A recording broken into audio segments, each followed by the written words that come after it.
আজি আলোচনা কৰো হক অসমৰ ইতিহাসৰ এনেকুৱা এখন ৰাজ্যৰ বিষয়ে যোনে পোনপ্ৰথমে অসমত গান পাউডাৰ ব্যৱহাৰ কৰাৰ লগতে তেতিয়া দিনত এখন বহু ক্ষমতাশালী ৰাজ্য হোৱা দেখিব পোৱা গৈছিল।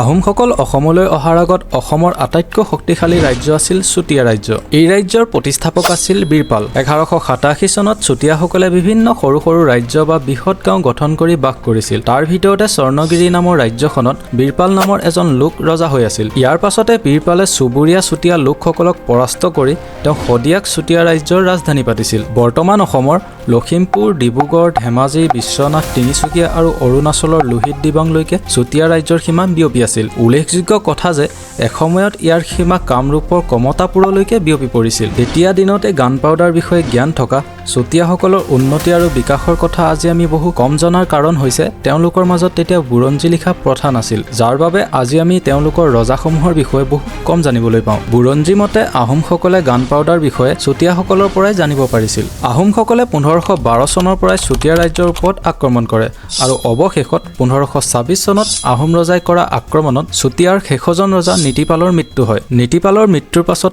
আহোমে নীতিপালৰ পত্নী সাধনীক আত্মসমৰ্পণ কৰিবলৈ নিৰ্দেশ দিয়ে, কিন্তু সাধনীয়ে অমান্তি কৰাত আহোমসকলে তেওঁক বলেৰে বন্দী কৰিবলৈ চেষ্টা কৰে। তেনে সময়তে সাধনীয়ে চন্দনগিৰি পৰ্বতৰ পৰা জঁপিয়াই আত্মহত্যা কৰে। এই বীৰংগনা সতীগৰাকীৰ ওপৰত শ্ৰদ্ধা জনাই প্ৰতি বছৰ বহাগৰ পূৰ্ণিমাৰ তিথিত অসমত সতী সাধনী দিৱস পালন কৰা হয়।